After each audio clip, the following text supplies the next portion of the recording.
Hey everybody, welcome back to another episode of the Fantasy Pros Football Podcast. I'm your host, Dan Harris. With me are my guys, Kyle Yates and Mike Tagliere. You can find us on Twitter at DanHarris80, at KyleYNFL, and at Mike Tagliere NFL. Boys, how are you today? I think I'm better than Dan. Dan walked in feisty. We were talking before the show, and Dan feels like he's on edge. I don't know if it's like it's coming into what we're going to be doing today. He just wanted to get fired up for it or whatever. But Yates, did you pick up what he was? Did you smell what he was stepping in? I hate that expression. That's so gross. I love it. I love it. We got feisty Dan. But I wanted to say this, guys. I saw something today that I haven't seen, like that I just completely forgot existed. And I don't know if like 2020 and just everything else going on, I completely forgot that school buses were a thing. I saw a school bus outside my window today. I was like, oh, I forgot about those. Yeah, it's weird. I saw a school bus, like our regular driver, doing like a test run, I think. And I was like, oh, I remember those. Those were nice. But school buses, just I feel like there are going to be all these weird things that we used to take for granted that we haven't seen in forever. And it's going to be like, oh, yeah, remember when those were a thing? It's weird times, guys. It's weird times. But you know what's not going to be weird? When football starts back up, which is going to be so soon, and we are so excited about it. And so today we're going to be talking about some late round, final round flyers that we're looking at in our drafts. And then we're going to have a little three-person best ball draft on FanDuel. Some fun here as we head into the final couple of weeks. But first, have you been mock drafting? Did you complete a mock draft during that introduction? Because you literally could have with our draft simulator. It's over at FantasyPros.com/DraftWizard. It is super quick. Your opponent's draft using rankings from experts across the industry. You can test out every strategy under the sun because you can literally complete them in 5 minutes or less. It is completely free. You don't even need to have a Fantasy Pros account to do one. When you launch, just click on Fantasy Pros, who you want to draft against. Click on Fantasy Pros Experts. That's going to allow you to actually draft against me and Tags and Yates. And not only that, but we will give you our own grade at the end based on our ranking. So come check out our draft simulator and our mock draft lobby. Again, FantasyPros.com/DraftWizard, FantasyPros.com/DraftWizard. Now, I said you can do it for free. You don't even need to be a subscriber, but our MVP and our Hall of Fame subscribers do get the most out of our simulator, and they get access to realistic auction and dynasty mock drafts. We have a special offer going right now for 6 months free for our Hall of Fame package, which is our highest subscription tier and a $65 value. Just check out FantasyPros.com/offers for more details. All right, boys, let's jump into it. Let's talk about some late round flyers, maybe final round flyers. Let's start with Yates. Let's start with you. Who's a guy who you are targeting in your, maybe with your last pick or one of your last picks? Yeah, so if we're looking in the last round of your drafts, you're looking at these guys who potentially could hit immediately, right? You're looking at these players that if you hold the last spot of your bench should be these ones that if they don't hit immediately, you're cutting them for waiver wire pickups week one, right? Because there are going to be these players that just emerge out of nowhere. We all know this. If you played fantasy football for any length of time, you know that week one waiver wire is just insane, right? It's just insanity. So you're looking for these players that are going to be on the field. Taking a player in the last round of your draft that might not start for the first 3 weeks of the season, probably not the best move, whereas you would be better off served taking this guy who has high upside and could hit immediately. With that in mind, I'm taking Bryan Edwards in the last round of my drafts. We're looking at these guys going outside the top 180 in ADP right now, and Bryan Edwards has fallen outside the top 200. So you're looking at Bryan Edwards. This is he's going to be starting, I believe, in this offense in Las Vegas. I probably should mention where the heck he plays. Las Vegas Raiders wide receiver. You're looking at this receiving core, and you're saying that Tyra Williams is now banged up, but then you have Henry Ruggs and then Hunter Renfrow potentially being involved if Ruggs stays on the outside. Edwards profiles as a X-receiver. He's a big-bodied receiver, excellent hands, concentration, contested catchability. Scouting him at South Carolina, I absolutely fell in love with his talent. So looking at him, and he's getting rave reviews out of camp. Derek Carr comparing him to Devontae Adams or something like that. Like, no, let's pump the brakes a little bit here. Guy hasn't even played a snap in the NFL. But you're looking for opportunity with your last round pick. And so Bryan Edwards absolutely fills that. And he's at week one against Carolina. That's going to be a high scoring affair. So Edwards could absolutely fall into the end zone in week one and be a guy that you could then either keep or trade. Yates, let me ask you something. If you own Edwards, if you roster him and he doesn't go off after week one, maybe even week 2. Are you just cutting bait right there and moving on? How long do you give a guy like that when you draft him in the final round? Yeah, it's a good question. So it all depends on what his involvement in the offense is, right? If this is that he was on the field for, the majority of the snaps but just didn't get targeted, then I'm willing to hold on to him just a little bit longer, and it all depends, right? It all depends on who's on the waiver wire and who I would be targeting. But looking at if he is just not on the field, if there is a very, very limited path for him to get onto the field, then I will easily cut bait. But looking at his opportunity, especially with no preseason, this kind of is, I got to see what he looks like on the field. I got to see what his involvement is, because I think he will be involved in this offense. It just depends on what level of involvement and if he's going to be useful for fantasy football purposes. And let's not even forget, you didn't even mention Tyra Williams dealing with the labrum tear in his shoulder. I did He mention did, that. but Dan missed it. Darn, this is why I'm feisty. This is why I'm feisty today.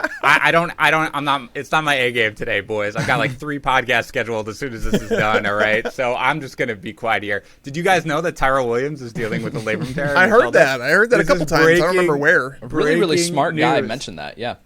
I'm breaking news, trust me. I'm just excited because I may, in a moment, talk about another Raiders receiver who I like to target at the end. But first, I will throw it to Tags. Tags, late round, last round flyer. What do you got? I'm going to go with Alan Lazard here. Alan Lazard was someone that obviously worked his way into the Green Bay offense last year. There was a lot of guys that were disappointing, including Marquez Valdez-Scantling, and there's just guys that Aaron Rodgers does not like throwing to, and they're just not on the same page. They're not where they're supposed to be, and Valdez-Scantling has kind of fallen into that tier. Equinemius St. Brown obviously missed a majority of last season, hasn't had time to build that chemistry. Meanwhile, Alan Lazard was someone who literally spent Thanksgiving with Aaron Rodgers and his family, so therefore these two have a relationship, and all we're hearing from Matt LaFleur is that he's someone that players can learn from in terms of his work ethic and what he's doing on the field. I don't think there's any question that he's going to start in 2 wide receiver sets, which is something that didn't really happen until the final few weeks of last season, and then we saw him get targeted 9 times in week 16, 8 times in week 17. Aaron Rodgers has supported multiple top 30 wide receivers in 10 different seasons. It's very possible that Alan Lazard is someone that people thought Marquez Valdez-Scantling was going to be last year. Because if you guys were to, flash back a year ago from today, you'd see that Marquez Valdez-Scantling was being drafted as a top 40 fantasy wide receiver. Now you see Aaron Rodgers' number 2 wide receiver falling all the way to the last round. It makes absolutely zero sense. You're going to find out from week 1 basically what you have. And, they play against Minnesota. That's actually, I don't know if people realize it, but that's actually a fantastic matchup for wide receivers now. So Alan Lazard is someone that I am willing to take with one of my last picks, and I don't even think I'm going to wait until my last pick to take him, but that's, according to ADP, you're able to get him there. Yeah, he was a guy we discussed last week, Tags, as somebody who, you even didn't even want to. You reluctantly called me out on being too high on him because I know you liked him as well. Yeah. But yeah, he is definitely a guy who I'm trying to roster in pretty much every league because, again, to me, I feel like we're in this weird scenario where, man, you look at that offense for the Packers and you look at what Matt LaFleur is doing and that's not an offense you're like, yeah, give me a piece of that passing game right now. You don't really want that. But there is this scenario where Aaron Rodgers is giving the metaphorical middle finger to everyone this entire thing. And I think, to your point, Tags, it's a good opening schedule for the passing game at least. So I think you're going to know early, like you said, whether or not you're going to want a piece of that passing game. It's beyond Devontae Adams, obviously, and Lazard is the guy. Yates, do you agree with that? Is this a guy you're targeting to roster in the last round of your leagues? I mean, it depends, right? Because the past couple seasons we've talked about the potential wide receiver 2 in an Aaron Rodgers-led offense, and that was Equinemius St. Brown a couple years ago, and then, like Tags mentioned, MVS, Marquez Valdez-Scantling, last year, and they just didn't work, right? So I think this is the caveat. If Alan Lazard was going in the 10th round, or 9th round, right? If he was going in the range that MVS was last year, then I would be very hesitant to invest.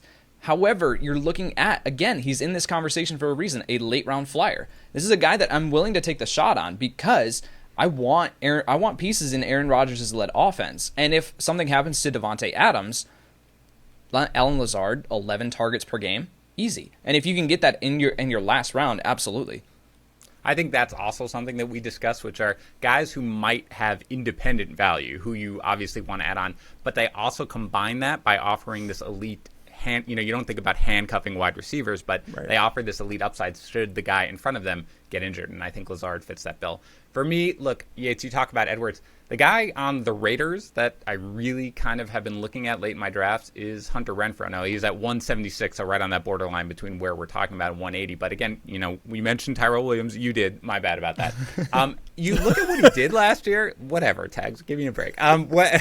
You look at really what he did last year, and I get that we're all excited about Edwards and we're all excited about Ruggs. Of course, the three of us all are. But he was second. Renfro was second among rookie wide receivers in yards per route. I'm going to say route Thank run. you. I've actually made a point of it. I'm not kidding. Every You're the time man. it's now gotten to the point where you break a habit where every time you're about to say it, you change it in your mind.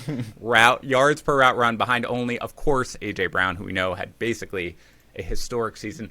114.3 passer rating when he was targeted. He led the Raiders in red zone receptions. He led the Raiders in targets inside the 10-yard line. He's one of the best at getting separation. He was, I think, second among wide receivers, or at least one of the league leaders in separation at time of target. Again, if you're going to have Tyra Williams suffering from the labrum tear, and if you've got rookies all around, and remember, this is a year where rookie wide receivers in particular, I'm not that, for the Raiders, not as much, especially a guy like Ruggs who's going to take the short targets. So I don't think you need to really develop that much chemistry in game. But again, no preseason games right now. You're mostly dealing with rookies. Renfro is the Raiders receiver who I think has the biggest chance, and he looks good in camp. I mean, I've sort of monitored reports on him because I've been looking at him. He looks good right now in camp. He's a guy who I'm willing to take a shot on in the last round because, again, a guy who I think you'll know pretty early whether or not you have something there.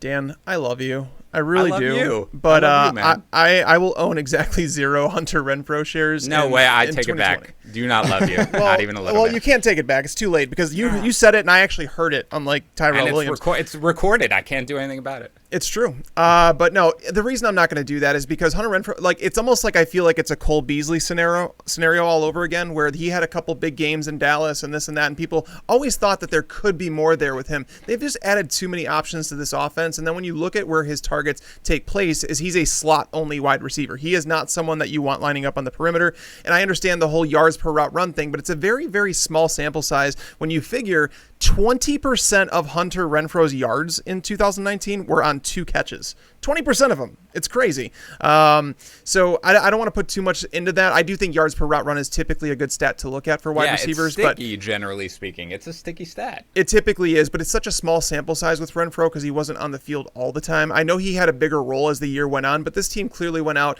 and added Ruggs, and they've talked about playing him in the slot at the start of the year. And I think that makes a lot of sense considering his skill set and how they want to get the ball in his hands. Lynn Bowden, we've talked about him. He's a hybrid running back wide receiver. They've talked about we want to get Josh Jacobs 60 receptions or whatever they want to do. Darren Waller is not someone that you want to eliminate from your offense because he's a mismatch for linebackers and safeties. So you just start going through the offense and you're like, this isn't a great offense. If we're talking about the Saints, it'd be more like, okay, we could find multiple options working here. I just don't see that with Derek Carr and the Raiders, especially, knowing the coaching staff that they play under. No, I do get that. And Yates, I'll turn it over to you in 1 second, and then we'll move on because I don't, Hunter Renfro is not going to be like a crazy fantasy argument. But over his last 8 games, he was on pace for 74 catches, over 1,000 yards, and 8 touchdowns. I get, you pointed out Tags. You made a lot of great points, but there are certain things, and again, basically, it's him, Waller, and rookies, and there is something with rookie running backs I'm not quite as worried about this year, but rookie wide receivers is something where I'm a little hesitant with, so I do think that Renfro could take a bigger step. Go ahead, Yates. Offer your 2 cents, and then we'll move on. Yeah, just super quick. After we got the news that they were going to be moving Henry Ruggs into the slot more, and this came out a couple weeks ago, I buried Hunter Renfro because I was like, you do not put Ruggs and Renfro in competition at the same position and say, no, we're going to stick with Hunter Renfro, right? Like, Ruggs is just 10 times more of an athlete than Renfro is. So, but now with the news of Tyra Williams potentially going to be battling through this injury, like he's going to try to play, and I get it from his perspective because he's about to lose his starting job. So I think in that instance, though, if Williams isn't able to fight through it, then Ruggs would be moved to this Z receiver, this outside receiver who will then stretch the field, and then you'll have Renfro as the slot and then Edwards as the X receiver. So that could be the argument that Renfro can get back into relevancy, but I just don't see a ceiling there. Yeah, I think all of that is fair. And again, one of these guys you draft late, you're going to find out early whether or not there's going to be any value there. Okay, hey guys, I'm hijacking this conversation because I have some breaking news for Yates, and I'm sorry in advance. I'm just bringing all sorts of bad news today. David Montgomery had to be carted off the Bears practice field today, and they do not believe the injury is to his knee, is what the Bears are saying, but some people are saying maybe an Achilles. Yeah, David Montgomery left today's Bears practice on a cart. We'll know more when we talk to Matt Nagy here in a bit. JJ Stankovitz on Twitter. Not great. Dang it. Oh boy. Yates, are you okay to continue? Or do we have to call this off? Yeah, I would love to scrap this entire podcast. They're about to sign Devontae Freeman. Or Isaiah Crowell, I'm telling you, man. By the way, I just want to announce on the podcast, I'm going to say it before it happens. If the Bears sign Isaiah Crowell, I think I'm going to give up my fandom for a year. First of all, you don't control that, and you know that. There's no way that you could just be like, I'm out. If there were, my life would be very different. Well, you're a Jets fan. You know all too much about Correct. this. And Matt's on Knicks, don't forget. Also, I'm sure Adam Gase right now is looking at Isaiah Crowell and being like, man, this is a guy who we can really add to this offense to really bring a different dimension. Real quick, I'm going to bring up a hypothetical, and I know I'm hijacking this entire conversation. That's okay. But the Bears believe they're a team built to win now, right? That's why they traded for Jimmy Graham. They traded for Nick Foles, okay? Leonard Fournette for a 5th-round pick if Montgomery's injury is actually legitimate. So, by the way, Tags, I think it was with you. I think we talked about it on the live stream. Fournette, or maybe it was with you, Yates. Fournette is a guy who, again, we talk about the possibility of him being traded, and it was always like, well, what is that going to do? Who knows? He'll find himself. This could be the type of situation, which is one of the reasons why I liked drafting Fournette, is that this is the type of situation where Fournette gets traded, where somebody loses their starting running back. And again, we don't know what happened to Montgomery necessarily, but if it does, and he walks into a situation where it's like, great, here's a bell cow role that you can earn, and especially around the end zone. I don't know. Yeah, they may do that. They are ready. Whether they're actually ready to win now, they are trying to win now. So it is something where I could see that. I mean, this is all speculation, by the way. Now, I'm sure we'll have more on tomorrow's show, but for now, yeah, I don't know. I mean, I think they'd offer that. So, we'll see. Dead inside. All right. All right. Well, with that, obviously you're targeting Devonta Freeman with your last pick. Yeah, right? exactly. Yeah, he slides right in. No, I'm going to talk about Devin Duvernay. I've talked about him previously on the podcast, but a rookie wide receiver. Again, it comes with expectation management, right? He's being drafted outside the top 220 in ADP for a reason. So this is more in the conversation of if you're in like a deeper league. If you're in a league this year that added extra bench spots and you're going to be drafting 18 rounds versus 16, right? Or 15 or whatever. Devin Duvernay is a guy to keep your eye on because I think he is a fantastic slot receiver. He gets yards after the catch, which is what you want in Baltimore. He's a out of Texas rookie wide receiver and now with the Baltimore Ravens.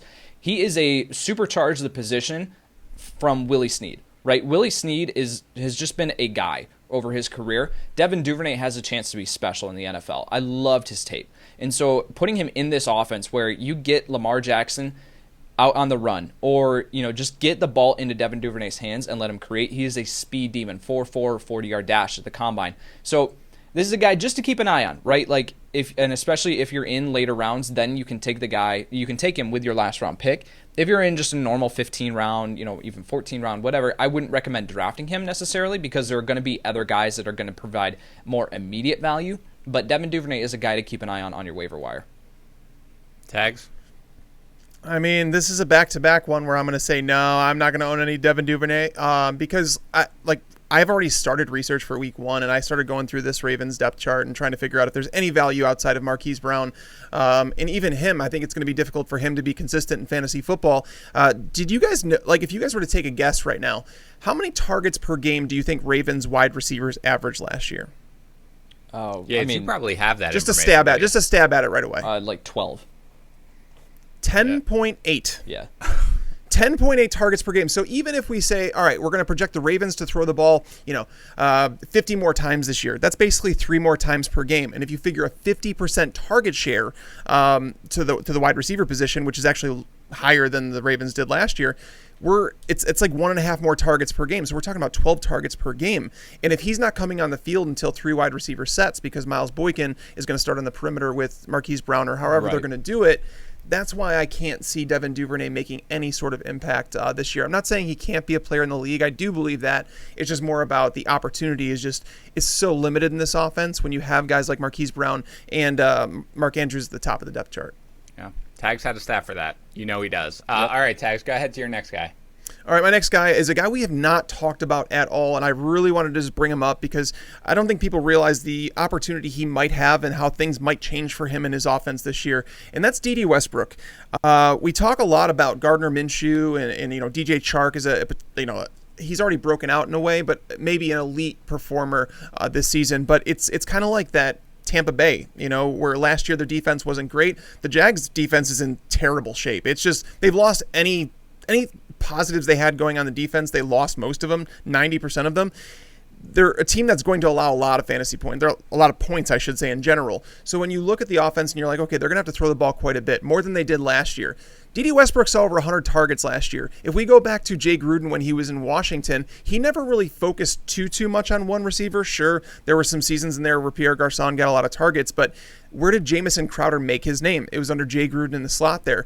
But they're talking about moving DJ Chark into the slot and on the perimeter. So that would actually help Dede Westbrook, in my opinion. I've been saying over the last couple of years, they've unfairly pigeonholed him into this slot role when Dede Westbrook is a guy that stretched the field in college. I don't know why they decided, he has to be a slot guy. Is because he's smaller? No, the guy's fast. He's a decent football player. I wanted nothing to do with him last year when his ADP was around wide receiver 30, but getting him in the last round of an offense that's going to throw the ball maybe 600 times, sign me up. What do you think, Gates? Yeah, I like him as a late round value. I've always liked the talent of Dede Westbrook. It's just been his involvement in this offense. It's just been puzzling. So in an offense that is going, like Tag said, it's going to be airing the ball out this year. So I want pieces of this offense. I'm not scared off by Laviska Shenault. This was a guy that I kind of liked, but I think he's coming out. But I think he's more of this guy who's a hybrid, right? You get him some running back touches, you get him some like shallow crosses, and let him create. So the involvement of DJ Chark potentially moving into the slot more kind of scares me, but then that also could mean that, like Tag said, he's moving out to the outside, which can create some deep targets deep downfield and utilize the speed. We have to remember, Dede Westbrook can scoot. So I think, this is just a guy that I'm fine taking a late round flyer on and see if it pans out. All right, so my next guy, Yates, you talked about somebody going real late. You want real late. This guy is being drafted 310th overall. Oh, here we go. In half PPR ADP, and it's Steven Sims. Now, he was a guy who I liked kind of early. Yates, we talked about it, in FSGA draft, where I took him late in a 15-team PPR league. He's probably going to be playing out of the slot. We joke about the lack of pass catchers. We were doing it the other day on our message about their tight end situation. Look, he finished his last 4 games averaging 5 catches, 57.5 yards, and a score. For the last 4 games of last season. I get that Dwayne Haskins isn't there, but it is barren. It is barren, assuming Haskins starts, by the way. It is barren in their pass catchers. I don't love the offense. It's not like I'm targeting that offense other than McLaurin to get a piece of it. But when you're talking about a guy who's just a complete afterthought in drafts, considering I like his skill, I think if he plays out of the slot, he's got a decent chance to provide. He's not going to be a superstar. He doesn't have the upside or anything close to it to be like a guy you're like, ooh, this is a top 24 wide receiver. But as a guy in PPR leagues and half PPR leagues who you might be able to start as a flex, as a wide receiver 3 maybe, or at least fill in on your bye weeks, there's too much opportunity there for me to just sit back, and I don't really get how, essentially he's going completely undrafted outside of like 30-team leagues. Yeah, so I went back recently and was restatting the Washington football team out, right? I was going through and redoing my projections for them, and I was shocked to find out that Steven Sims only had a 60% catch rate on 56 targets last year and averaged 9.1 yards per reception. Now, we can talk about the quarterback play all we want on that, but 9.1 for a slot receiver that can move as well as Sims does is not great. So for me to move Sims up into a fantasy relevant player, right, because I think he can be like this guy who can soak up targets in this offense, but for him to, in a low passing volume offense and an offense that I'm not projecting to be anything like high powered, right, like he has to be doing it on the back of 13 yards per reception, 12 yards per reception. He has to go up in that category. Granted, he had 4 touchdowns on 56 targets last year, so that can work for him, but I was just shocked to see those numbers. This is a guy that I'm fine in like super, super, super deep leagues, but outside of like your typical redraft league, I'm not looking at Steven Sims. Tags, you agree? Yeah, I think Greg Ward is a better version just because he's tied to a better offense. I think they're both tied into a similar role. They're both expected to be starters in the slot and 3 wide receiver sets. It's just the quarterback play. I mean, I'm staying away from Washington pretty much in general, unless you want Terry McLaurin. Outside of him, I really just don't want any You're part of it. not staying away from McLaurin, right? Just to be clear. McLaurin, I'm not owning much of just because of where he's going in drafts. He's going. I would take DJ Chark, DK Metcalf over him, just because I feel like their quarterback play is going to be so much better. I just don't.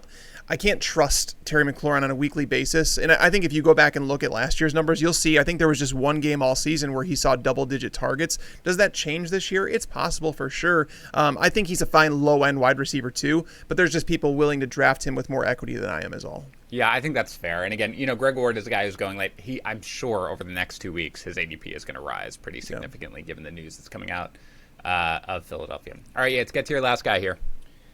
I'm still reeling from David Montgomery. Man, you're on. I'm on tilt. You're on the first non-mock draft tilt that we've had. All right, go ahead, man. I'm going to bring up Josh Kelley. Josh Kelley, UCLA running back, now with the Los Angeles Chargers. You're looking at an opportunity in this offense to assume the workload, not the full workload, right? Because a lot of the carries are going to go to Tyrod Taylor, that Melvin Gordon occupied last season. Austin Eckler is going to be this guy who gets a ton of work out of the backfield as a receiver. He'll see some work on the ground. But Justin Jackson, up to this point, hasn't been able to stay healthy. He's looked fine when he's gotten the touches, but he's not this guy who's going to suddenly assume this large workload. I loved Josh Kelley's film coming out. So looking at if you load up on wide receiver early in your draft, let's just say that you take Michael Thomas with your first round, and then a really solid wide receiver follows you in your second round, and you just need to load up on running back later on in your draft. With the last pick, Josh Kelley's a fine option because I think he's going to get 10 carries, and he has the talent to make it count. And he can, the rushing quarterback is very effective. For the quarterback in the red zone, or for the running back in the red zone. So for him to be able to get that opportunity with a mobile quarterback to take away attention, I just think Kelley can absolutely outperform where he's being drafted right now. How about you, Tags? You agree? Yeah. I worry a little bit about him in terms of like the pecking order and where it's going to go, knowing the shortened off season, because we already wondered, okay, is he going to overtake that? And being that they don't have any preseason action, I think it's going to be really difficult for rookies who aren't needed, aren't relied upon immediately to have much of an impact. And I think that he fits that role. I know they like Joshua Kelley, but Justin Jackson has done well when he's been promoted into other opportunities. So this seems like it's going to be an ugly three-headed monster with Eckler receiving most of the work. So I don't mind the pick though. I mean, this is one of those guys, the last round pick you take, because again, as Yates talked about earlier in the show, you need guys like this on your roster that you can just cut bait with. You're going to learn exactly what he is week one. If he gets out there and he gets 5 carries, you cut him loose and you say all he is a handcuff, and he's not even the direct handcuff because it seems like Justin Jackson would probably have a larger role.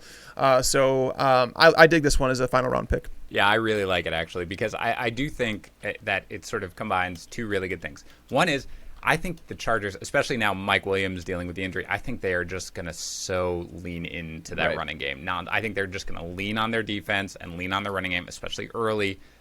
It's something where I think the running backs are going to get, however it's divvied up, they're going to get a ton of touches. And I do think that you're going to know exactly what you guys just said. You're going to know what the pecking order is right out of the gate. It might be that Kelley is behind Eckler and in front of Jackson. So if so, you're going to know that right out of the gate. And that's a guy then that you're going to want to hold. So I think it's a really, really good type of player to take a late round flyer on. All right, Tags, go ahead. Who's your last guy? My last one, I mean, I have to mention John Ross all the time because I am a John Ross stan, if you will. I just believe in the player, and if you look at him last year in this offense under Zach Taylor knows he's a player too. It's all about health with John Ross, and he saw, I think it was 56 or 58 targets in just 8 games last year. That's all he played. So if you think that A.J. Green's going to miss time, if you're not a big believer in Tyler Boyd seeing those targets again, look at John Ross, because you talk about a guy that I'm envisioning him around 70 to 80 targets. That's a difference maker at wide receiver 3 that you could plug in during certain weeks, right? Because A.J. Green's going to see top-tier coverage. Tyler Boyd's obviously going to see a lot of attention there. So if he gets single coverage over the top, they don't tilt a defense John Ross's way. Joe Burrow is the type of quarterback who can get the ball to him. I mean, if you go back and watch Burrow, it was one of his best traits in college, was throwing that deep ball with phenomenal touch. It's like there's only certain guys that I see with that touch on a deep ball. Like Russell Wilson has it, where it's just a drop in the bucket, and Joe Burrow has that. So John Ross tying him to to Burrow and this offense that's going to throw the ball 600 times.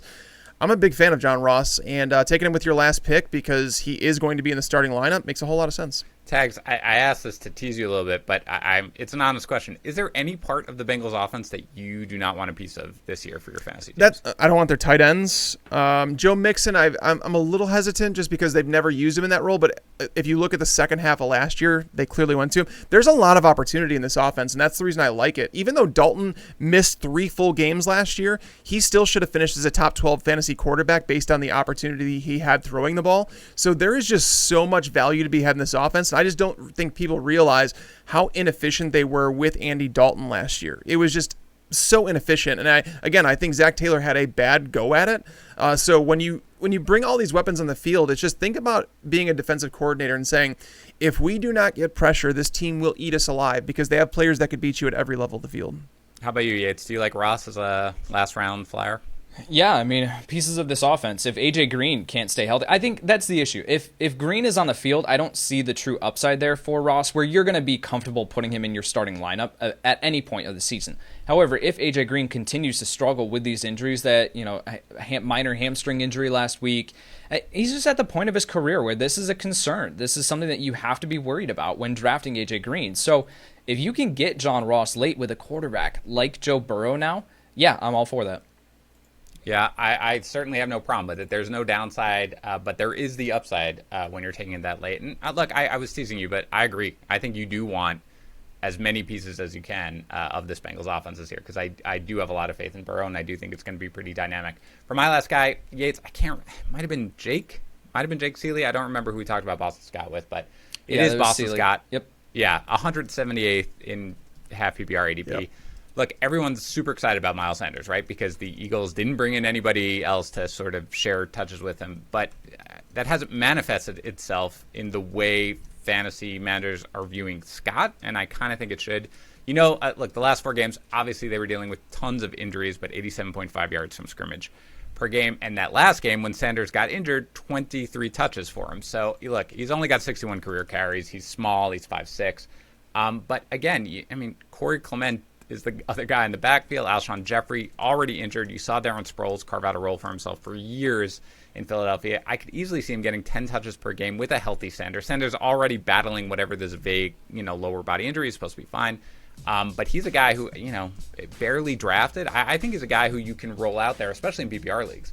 But in half PPR leagues, you might be able to get away with as, a borderline flex option or something like that. And if something happens to Sanders, unless they add somebody else, he's going to get a lot of work. So for me, he's a guy I'm targeting with one of my last picks.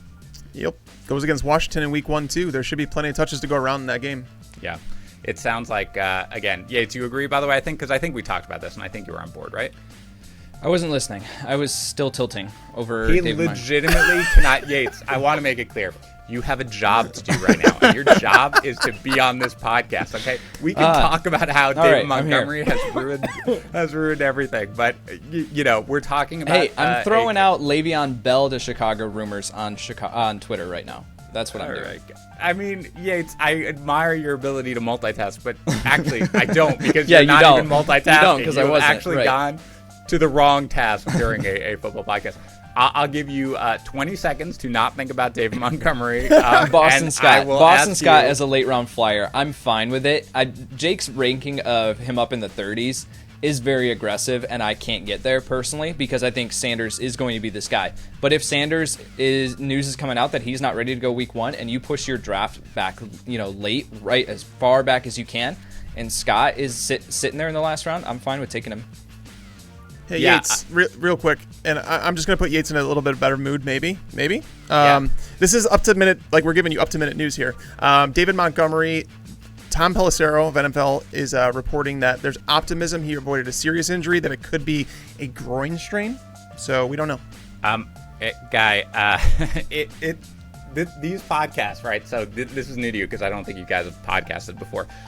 You need to produce podcasts, right? So you need to put them and then you got to get them out. So by the time everyone is listening to this, it's not breaking news anymore. They know what's going on. No, we have to address it. Obviously, I'm glad we addressed it. But it's like we're breaking down, like, hey guys, massive development. By the time Adam Schefter tweeted out unsigned free agents running backs include Devontae Freeman and Marshawn Lynch and Robert Turman. We're screwed. All right, just do me a favor. After you listen to this podcast, please just immediately tweet nonstop at Yates and Tags. list everybody. I'm available to play running back if need be. We can get something going. But okay, that's going to do it for the portion of our show where Tags and I talk about late round flyers and Yates tilts over the David Montgomery news. Thanks for tuning into the Fantasy Pros YouTube channel. While you're here, don't forget to check out the featured videos. While you're at it, go over to Instagram, Twitter, and Facebook at Fantasy Pros to get news and updates throughout your season to help you dominate the competition.